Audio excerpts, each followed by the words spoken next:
Hello friends, आपका स्वागत है हमारे YouTube channel mister and Mrs LLB के ऊपर। आज हम बहुत ही बढ़िया टॉपिक लेके आए हैं आपके लिए, क्योंकि आजकल एक ट्रेंड चल रहा है कि कोर्ट मैरिज सभी करना चाहते हैं। तो अगर आपके घर में बच्चे कोर्ट मैरिज करना चाहते हैं या फिर आप कोर्ट मैरिज करना चाहते हैं, तो इस वीडियो के अंदर हम आपको स्टेप बाय स्टेप बताने वाले हैं कि कोर्ट मैरिज के क्या फ़ायदे हैं, कैसे कोर्ट मैरिज करते हैं। तो चलिए करते हैं वीडियो स्टार्ट। देखिए, जो कोर्ट मैरिज होती है इसके अंदर खर्चा आपका बिल्कुल ना के बराबर होता है, क्योंकि जो अरेंज मैरिज करते हैं उसके अंदर लोग लाखों रुपीस खर्च कर देते हैं और पूरी अपनी जीवन भर की जो कमाई होती है माँ बाप जो है बच्चों के लिए जोड़ते हैं। लड़की की शादी में खर्चा करना है तो भी उतना ही खर्चा होता है, अगर लड़के की शादी कर रहे हैं माँ बाप तो भी उतना ही खर्चा होता है। तो कोर्ट मैरिज जो है इसमें बहुत कम खर्चा होता है। कोर्ट मैरिज जो है वो बिना दान दहेज के डोरी लेस मैरिज होती है और मैरिज के ऊपर जो खर्चा होता है वो करना होता है। तो सबसे बेस्ट जो है आज की डेट में वो है कोर्ट मैरिज करना, लव मैरिज करना। जो लोग भी कोर्ट मैरिज करना चाहते हैं, लव मैरिज करना चाहते हैं, ये वीडियो उन्हीं के लिए हम शेयर कर रहे हैं। अगर आप लव मैरिज को सपोर्ट नहीं करते या कोर्ट मैरिज को पसंद नहीं करते तो आप इस वीडियो को अवॉइड कर सकते हैं, तो मत देखें। लेकिन ये ज़रूरी नहीं है कि लव मैरिज ही कोर्ट मैरिज होगी, ऐसा नहीं होता। अरेंज मैरिज जो है वो भी इस तरह से मैरिज हो सकती है जिससे आपका खर्चा बच सके। तो मैरिज करने के लिए अगर कोई तैयार है, मैरिज करना चाहता है, लव मैरिज करना चाहता है, तो सबसे पहले जो सबसे ज़्यादा ज़रूरी चीज़ है वो ये होनी चाहिए कि लड़का लड़की की उम्र क्या है। तो जो लड़का है उसकी उम्र 21 साल से ऊपर होनी चाहिए और जो लड़की है उसकी उम्र होनी चाहिए 18 साल से ऊपर। जो ये मैरिज करने की उम्र है, ये जो हमने बताई है, ये लॉ के अंदर है, यही कानूनी तरीके से एक सही बताई गई है उम्र। अगर इस उम्र से मान लो लड़के की उम्र 21 साल से एक दिन कम है तो लड़का वो लव मैरिज नहीं कर सकता। अगर लड़की की 18 साल से एक दिन कम है तो वो लड़की भी लव मैरिज नहीं कर सकती। जब पूरी उम्र होगी उसी के बाद कोर्ट मैरिज, लव मैरिज की जा सकती है। तो हम इस वीडियो के अंदर हम कोर्ट मैरिज की बात कर रहे हैं। सबसे पहला जो स्टेप है वो उम्र का ही है। उम्र का स्टेप हमने बता दिया आपको, उम्र कितनी होनी चाहिए। उसके बाद आते हैं हम दूसरा स्टेप जो है कोर्ट मैरिज के लिए, वो है आपका धर्म कौन सा है, आपकी कम्युनिटी कौन सी है, आपकी कास्ट कौन सी है। इससे कोई फ़र्क नहीं पड़ता। फ़र्क इससे पड़ता है कि आप इंडियन डोमिसाइल हैं या फिर फॉरेन डोमिसाइल हैं। अगर विदेशी लड़की या लड़का इंडियन लड़के या लड़की से शादी करना चाहे तो भी कर सकते हैं। किसी और रिलीजन में आप शादी करना चाहें तो भी कर सकते हैं, इसमें कोई परेशानी वाली बात नहीं है। किसी और कास्ट में आप बिलोंग करते हैं और किसी और कास्ट में आप शादी करना चाहते हैं तो भी कर सकते हैं। स्पेशल मैरिज एक्ट है में, लेकिन जो स्पेशल मैरिज एक्ट है इसी में आप मतलब इस तरह की शादियां कर सकते हैं। लेकिन आपको ध्यान रखने वाली बात यह है कि इसके अंदर एक दिन का समय नहीं लगता, क्योंकि कुछ वीडियोस के अंदर आपने देखा होगा कि एक दिन में मैरिज हो जाती है, ऐसा नहीं होता। स्पेशल मैरिज एक्ट के अकॉर्डिंग अगर मैरिज करनी है तो उसमें 30 दिन का समय होता है इसके अंदर। तो समय लगता है इतना 30 दिन का समय इस वजह से क्योंकि पूरी जो एक प्रोसीजर है, पूरी प्रक्रिया है वो चलती है। इस प्रक्रिया को पूरा करने के लिए समय की आवश्यकता होती है। लड़का लड़की की उम्र मैंने आपको बता दी है, ठीक है। और डॉक्यूमेंट्स इसमें क्या क्या लगते हैं, अब डॉक्यूमेंट्स के ऊपर बात करने वाले हैं। डॉक्यूमेंट्स क्या क्या लगते हैं, पहले हमने आपको उम्र बताई, फिर आपको हमने बताया कि कौन कौन से धर्म के या जैसे जो बताया अभी वो। अब उसके बाद हम डॉक्यूमेंट्स की बात करते हैं। तो स्पेशल मैरिज एक्ट 1954 के तहत ही हम जो है कोर्ट मैरिज की बात कर रहे हैं। क्योंकि कोर्ट मैरिज लोग सोचते हैं कि जाके मैरिज करी मंदिर में वो कोर्ट मैरिज होती है, ऐसा नहीं होता। स्पेशल मैरिज एक्ट जो बना है उसी को कोर्ट मैरिज बोलते हैं, उसी के थ्रू जो है प्रोसेस पूरा होता है।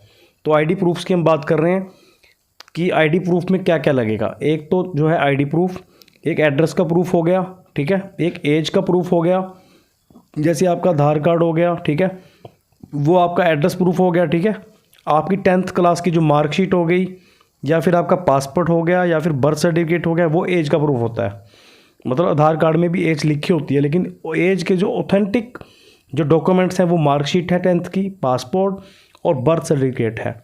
इन तीनों में से अगर आपके पास कुछ भी है तो वो आपका एज का प्रूफ है।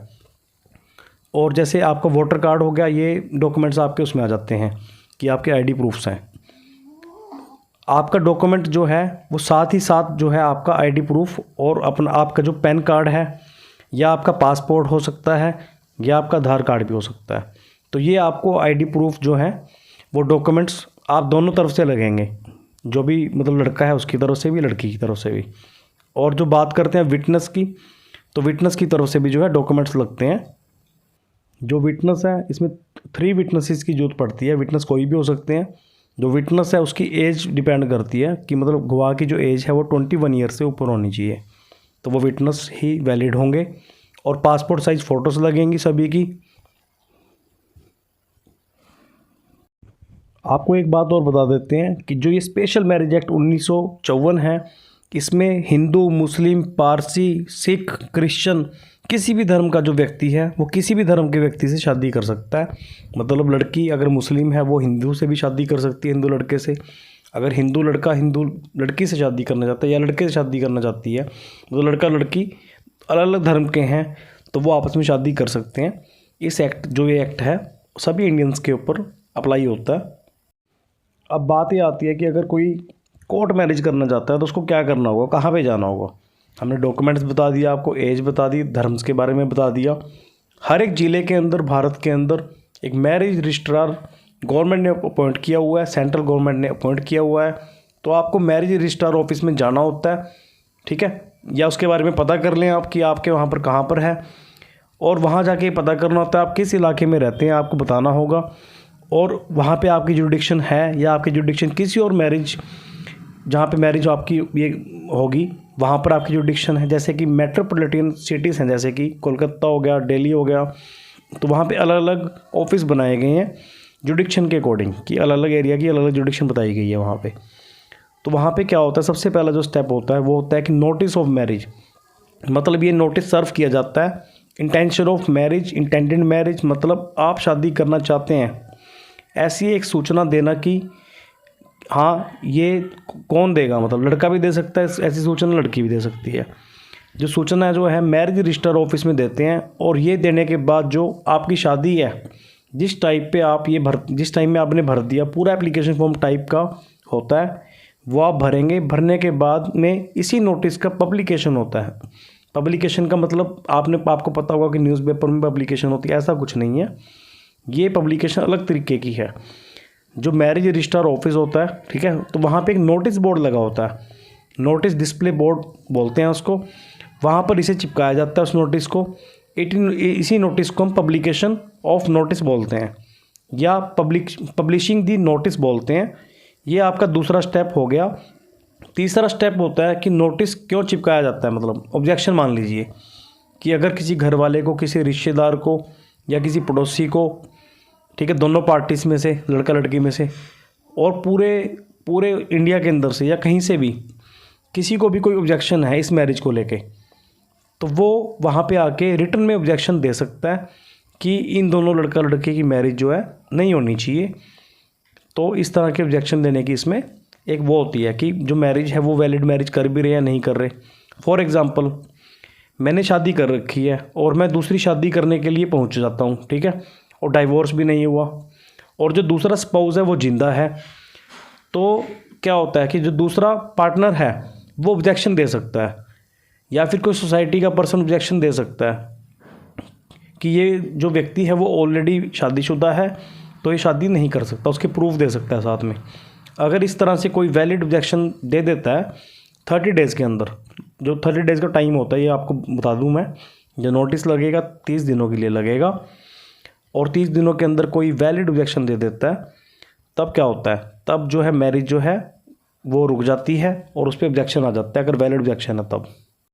उससे जो अगला स्टेप होता है वो क्या होता है, जैसे नोटिस बोर्ड के ऊपर लग गया, ठीक है, 30 डेज़ का टाइम निकल चुका है, तो उसके बाद एक ऑब्जेक्शन किसी का नहीं आए, ठीक है, या फिर किसी का ऑब्जेक्शन है वो खारिज कर दिया गया है, तो इसका मतलब इनकी मैरिज हो सकती है दोनों पार्टीज़ की। तो उसके बाद डिक्लेरेशन देना पड़ता है पार्टीज़ को। मतलब पार्टीज जो डिक्लेयर करती हैं, क्या डिक्लेयर करती हैं, पार्टीज डिक्लेयर करती हैं कि वो पहले से शादीशुदा नहीं है। अगर शादी की हुई है तो उनका डाइवोर्स या डिग्री जजमेंट है, या हस्बैंड या वाइफ का डेथ सर्टिफिकेट है, तो ये सारा डिक्लेरेशन उनको देना पड़ता है, डॉक्यूमेंट्स देने पड़ते हैं कोर्ट के सामने, यानी मैरिज रजिस्ट्रार के सामने। और इसके साथ जो विटनेस होते हैं उनको भी हम इनको अच्छे से जानते हैं कि कोई परेशानी नहीं है, लड़का लड़की को दोनों अच्छे से जानते हैं। हम ये स्टेटमेंट दे रहे हैं कि इनके साथ कोई दिक्कत है तो हम भी इसके रिस्पॉन्सिबल होंगे फ्यूचर में। मान लो अगर वो मैरिड थे ऑलरेडी और विटनेस ने गलत दे दी स्टेटमेंट कि मैरिड नहीं है, और इनकी मैरिज जो है वैलिड है, होनी चाहिए मैरिज इनकी, तो कल को वो भी रिस्पॉन्सिबल होंगे अगर वो मैरिड निकलते हैं इनमें से कोई भी। तो ये डिक्लेरेशन देते हैं, लड़का लड़की का खासकर डिक्लेरेशन होता है और ये भी डिक्लेरेशन होता है। और लड़का लड़की को डिक्लेरेशन में ये भी देना होता है कि जो लड़का है उसकी जो उम्र है वो 21 साल से ऊपर है, और लड़की की डिक्लेरेशन में ये आता है कि लड़की जो है वो 18 साल से ऊपर की है। तो ये भी स्टेप इसके अंदर है। उसके बाद जो नेक्स्ट स्टेप होता है वो क्या होता है, एक सर्टिफिकेट मिलता है मैरिज का, और जो इसकी फ़ीस होती है वो आप वहीं पे पता कर सकते हैं, जो मैरिज रजिस्ट्रार ऑफिस है वहाँ पे पता कर सकते हैं। अगर आप ज़्यादा परेशानी में नहीं पड़ना चाहते, आप चाहते हैं कि आपको कुछ काम ना करना पड़े, सिर्फ डॉक्यूमेंट्स दो और वहाँ पे सिर्फ आप सीधा जाएं, डॉक्यूमेंट्स आपके रेडी हों, तो आप एक किसी अच्छे लॉयर से मिल सकते हैं जो भी आपका नोन है, आसपास वाला है, किसी से भी आप बात कर सकते हैं, क्योंकि वो अपनी फ़ीस लेगा साथ में, और आपकी जो भी मैरिज की फ़ीस होगी, जो अंदर डॉक्यूमेंट्स लगेंगे, जो भी सारा सिस्टम होगा वो सारा खुद करेगा। तो इसमें ये बेनिफिट होता है कि आपको चक्कर काटने से आप बच जाते हैं और आपको एक लीगली सपोर्ट मिल जाती है, लीगली हेल्प मिल जाती है, और फ्यूचर में भी आपको इन चीज़ों के बेनिफिट्स होते हैं। क्योंकि कई बार क्या होता है, लोग सोचते हैं कि हम खुद ही जाके करवा लेते हैं, उससे फिर उनके चक्कर ही इतने लग जाते हैं जितना उनकी फ़ीस भी नहीं होती, तो परेशान हो जाते हैं। मतलब मैं आपको सजेस्ट नहीं कर रहा कि आप सिर्फ एडवोकेट्स के पास जाएं, आप खुद करना चाहते हैं खुद करें, लेकिन बेस्ट ऑप्शन वही है कि आप हर किसी भी काम में जिसमें लीगली आपको प्रॉब्लम्स ना आए तो आप किसी भी एडवोकेट से मिलें और उनसे कॉन्टैक्ट करें और अपनी मैरिज, कोर्ट मैरिज को इस तरह से कराएं। कोर्ट मैरिज करने के लिए जो आपने अप्लाई किया है अगर, तो उसमें अगर किसी का कोई ऑब्जेक्शन आ जाता है तो उसका रिप्लाई देने में भी आपकी एक एडवोकेट ही हेल्प कर सकता है, क्योंकि कोई फर्जी डॉक्यूमेंट बना के भी वहाँ पे सबमिट कर सकता है या मिसगाइड कर सकता है जिनकी मैरिज पहले हुई है, या फिर कोई गलत इन्फॉर्मेशन दे सकता है। तो उसका रिप्लाई एडवोकेट काफ़ी अच्छे तरीके से दे सकता है, जिससे आपकी मैरिज में दिक्कत नहीं आएगी। आगे भी हम वीडियोस आपके साथ शेयर करते रहेंगे जिसमें हम आपको लव मैरिज के बारे में काफ़ी चीज़ें बताने वाले हैं। तो वीडियो आपको कैसी लगी हमें ज़रूर बताना।